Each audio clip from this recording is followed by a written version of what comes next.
Assalamualaikum warahmatullahi wabarakatuh. Kami dari kelompok 4 ingin mempresentasikan hasil diskusi kami. Laporan bisnis kami adalah laporan bisnis PT Indofood.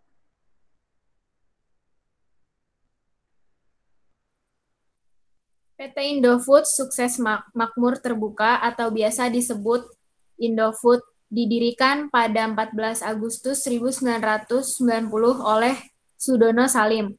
Perusahaan ini memproduksi makanan dan minuman. Kantor pusat Indofood berada di Sudirman Plaza, Indofood Tower, lantai 21, Jalan Jenderal Sudirman, Kafling 7678, Jakarta 12910, Indonesia.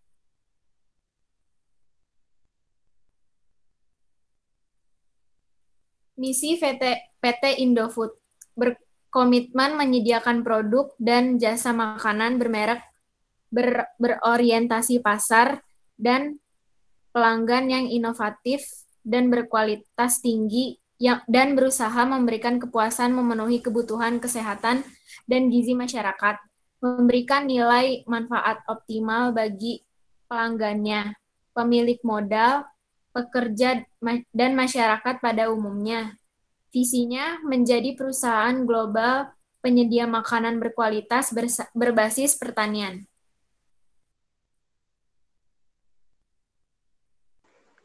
Berikut merupakan struktur organisasi PT Indofood CPP Sukses Makmur Tbk. Baik, perusahaan itu memiliki direktur utama yang dibantu oleh direksi. Direksi diawasi oleh Dewan Komisaris. Di bawah direksi ada komite audit, ada sekretaris perusahaan, ada manajemen, ada investor relation, ada pengendali internal dan manajemen risiko. Di bawah komite audit ada audit internal. Nah, di bawah manajemen terbagi dua menjadi operasional dan korporasi.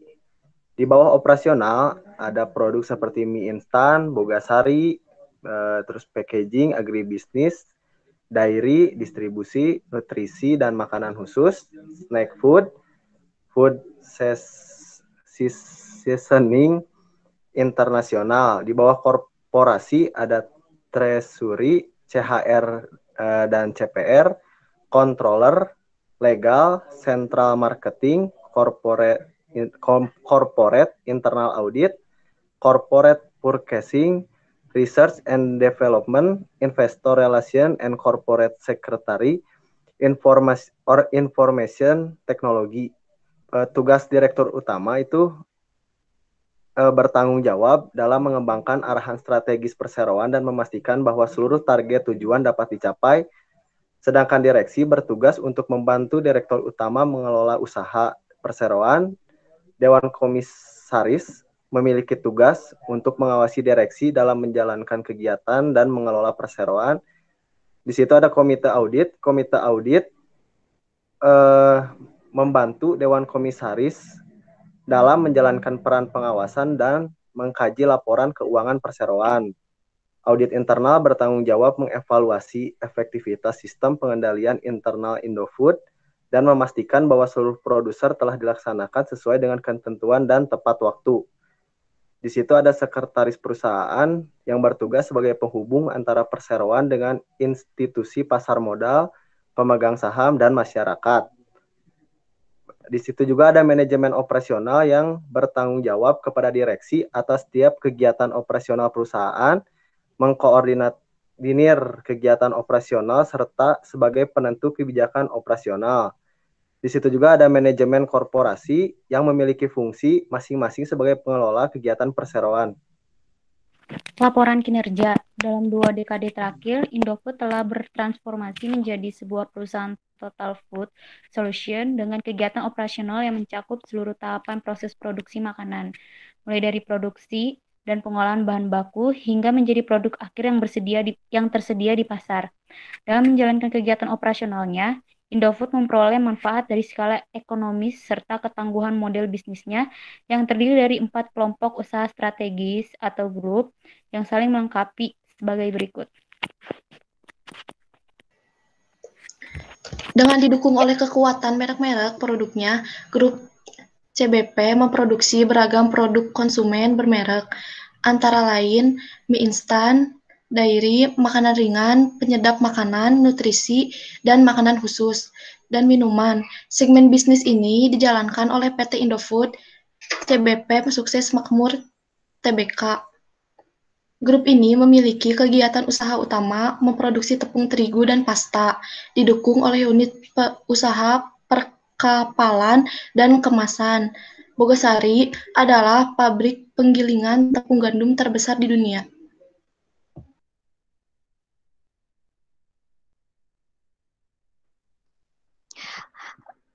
Lalu ada unit usaha kegiatan agribisnis. Unit usaha kegiatan agribisnis ini adalah meliputi penelitian, pengembangan, pemuliaan benih bibit, pembudidayaan dan pengelolaan kelapa sawit, hingga produksi dan pemasaran produk minyak goreng, margarin, shortening. Di samping itu, kegiatan usaha grup ini juga mencakup pembudidayaan dan pengelolaan karet dan tebu, serta tanaman lainnya. Jadi meliputi unit usaha agribisnis atau yang meliputi pertanian. Lalu yang keempat ada distribusi. Dengan di jaringan distribusi yang paling luas di Indonesia, grup ini mendistribusikan sebagian besar produk konsumen Indofood dan anak-anak perusahaannya, serta berbagai produk kepada pihak ketiga. Jadi, dari PT ini, dia itu mendistribusikannya biasanya ke wholesaler, lalu ke retailer, baru ke konsumen akhir. Contohnya dia itu mengirimkan produknya ke supermarket sebelum ke konsumen akhirnya.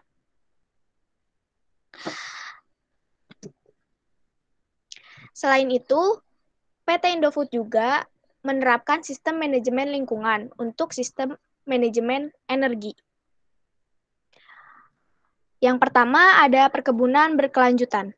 Budidaya bibit guna meningkatkan produktivitas lahan, mengembangbiakan dan memanfaatkan burung hantu sebagai predator alami dalam ekosistem.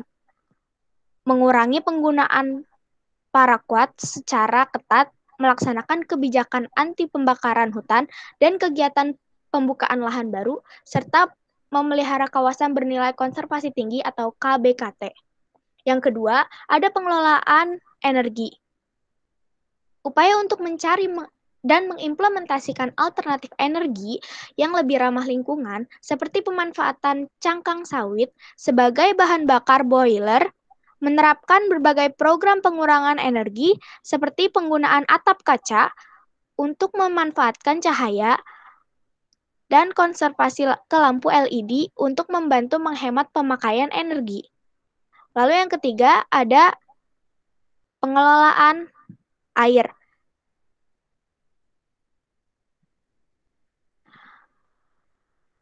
Pemanfaatan air ini secara efisien di seluruh unit usahanya. Dalam proses produksi perseroan, air digunakan terutama untuk menghasilkan uap, proses pendinginan, dan pembersihan. Konsumsi air dapat dikurangi dengan meminimalkan penggunaan air, termasuk penerapan clean-in-place system untuk pencucian dan pembersihan peralatan. Lalu, ada pengolahan limbah. Pengolahan limbah contohnya pengolahan limbah padat. Limbah padat dengan menerapkan inisiatif untuk mendaur ulang limbah yang dihasilkan, produk sampingan dari pabrik seperti tandan sawit kosong yang dimanfaatkan kembali sebagai pupuk kompos. Lalu ada program pemisahan limbah padat. Melalui pengelolaan limbah padat, dapat mengurangi jumlah limbah serta meningkatkan nilai dari limbah tersebut. Lalu ada limbah pasca konsumsi. Nah, perseroan ini mengadakan program membangun bank sampah. Maksudnya, memberikan kontribusi kepada pengelolaan limbah pasca konsumsi dengan melibatkan partisipasi masyarakat pada program tersebut. Jadi dia tuh menyediakan tempat sampah di dekat pemukiman warga di sekitar pembangunan PT itu. Lalu yang terakhir, ada mendorong perilaku ramah lingkungan para karyawan. Dengan mengedukasi berkelanjutan bagi para karyawan, untuk melaksanakan perilaku ramah lingkungan. Perseroan telah melaksanakan program Green Office sebagai wujud perilaku yang bertanggung jawab. Program Green Office ini meliputi pemilahan sampah domestik, mendorong penggunaan 2 sisi kertas saat pencetakan, dan pemanfaatan e-dokumen, pengaturan suhu dan pencahayaan yang efisien, serta kampanye penghematan air dan energi.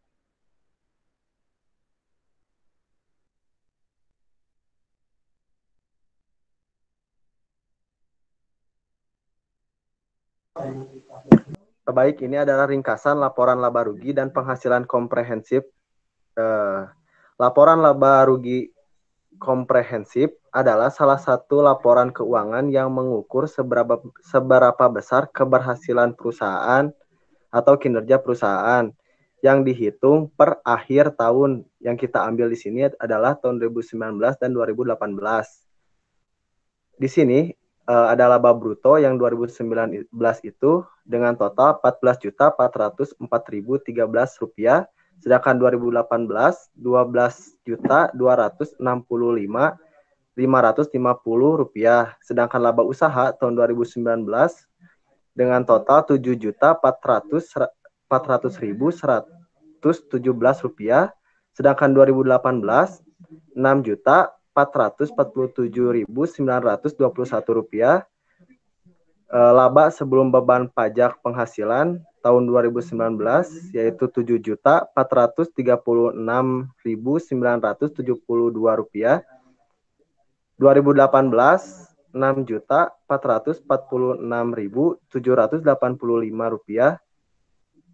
Laba tahun berjalan tahun 2019 Rp5.360.029,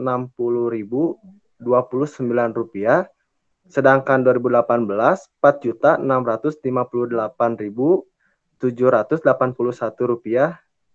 Penghasilan komprehensif lain tahun berjalan setelah pajak Rp376.460 pada tahun 2019.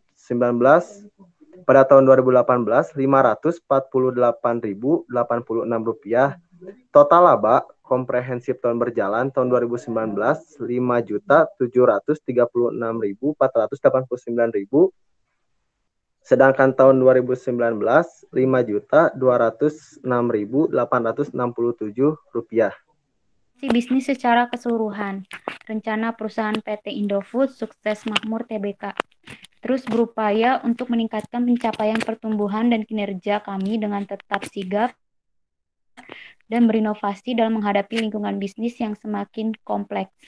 Dalam menghadapi dekade baru ini, kami memiliki tujuan tetap berkembang melalui keunggulan kami serta mengubah tantangan menjadi peluang.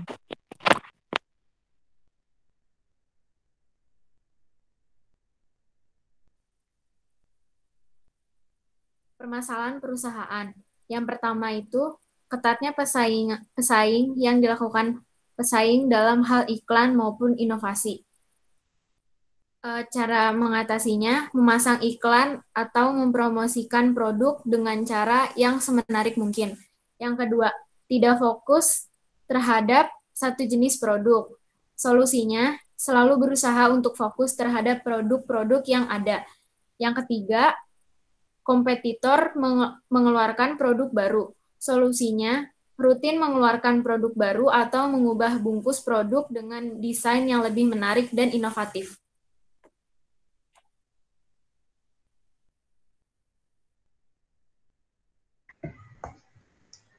Permasalahan perusahaan.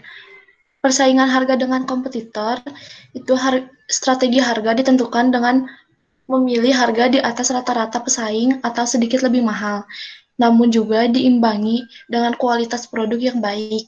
Sementara itu, untuk target menengah ke bawah, meluncurkan produk serupa, dan strategi harga yang digunakan ialah menggunakan strategi harga yang sama dengan rata-rata pesaing. Yang kedua, kemungkinan adanya anti-MSG dan zat bahaya lainnya. Menggunakan bahan dan menyantumkan komposisi yang aman agar konsumen bertambah dan tidak pindah ke pesaing. Yang terakhir ada persaingan ketat di mana semakin banyak produsen makanan asing yang masuk ke Indonesia. Lebih baik jika Indofood mengenalkan produk baru yang berpotensi disukai masyarakat, salah satunya produk susu. Karena masyarakat sekarang sudah cerdas untuk memilih mengkonsumsi produk yang diinginkan, dan ke depan yang potensial diminati adalah produk yang baik untuk kesehatan seperti susu. Selanjutnya ada rencana pengembangan usaha PT Indofood. Yang pertama, melakukan inovasi terus-menerus. Banyak sekali varian produk yang telah diciptakan oleh PT Indofood. Contohnya produk Indomie, produk susu Indomilk, dan lain-lain. Nah, contoh produk yang melakukan inovasi terus-menerus itu seperti produk Indomie yang diinovasikan ke berbagai macam rasa, seperti Indomie goreng yang divarian rasakan menjadi Indomie goreng cabai hijau, rendang, dan lain-lain. Dan produk susu Indomilk yang diinovasikan dengan berbagai rasa seperti rasa stroberi, vanila, coklat, dan lain-lain. Nah, yang kedua, ada membangun pabrik di luar negeri. Selain di Indonesia, di Malaysia juga PT Indofood telah mendirikan pabrik. Selain di Malaysia, ada juga di benua Afrika, antara Afrika Selatan, Mesir, Nigeria, dan Kenya. Yang ketiga, ada standarisasi produk Indomie. Kegiatan produksi yang dilakukan Indomie telah terstandarisasi di seluruh pabriknya di dunia, baik dari segi kemasan dan produk untuk mempertahankan kualitas dan rasa. Yang keempat, mempertahankan kualitas. Aspek kesegaran, higienis, kandungan gizi, rasa, praktis, aman, dan halal untuk dikonsumsi senantiasa menjadi prioritas perusahaan untuk menjamin mutu produk yang selalu prima. Bahan baku yang diperoleh harus dari kebun atau pertanian yang sudah memenuhi standar good farming practice.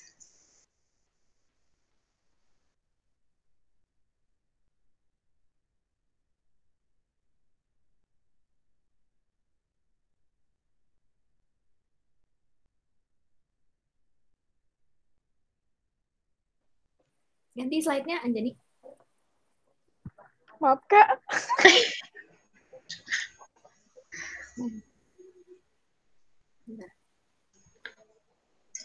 Yang kelima, promotion strategi atau strategi promosi.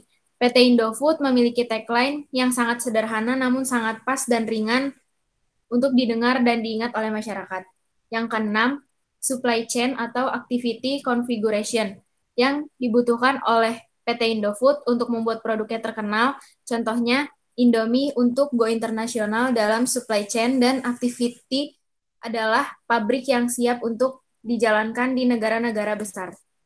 Yang ketujuh, partner. Dengan menjadi supplier dari supermarket dan noodle shop, Indomie akan memiliki konsumen tetap dan siap untuk ekspansi ke negara-negara lain.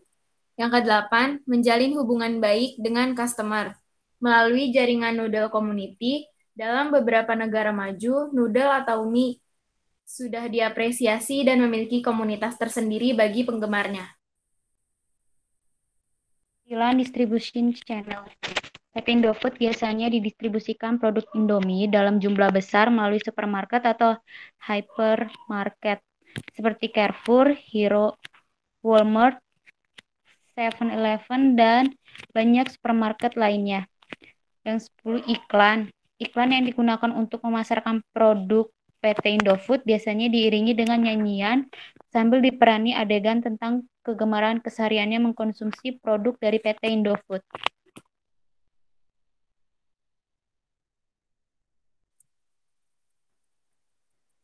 Ya.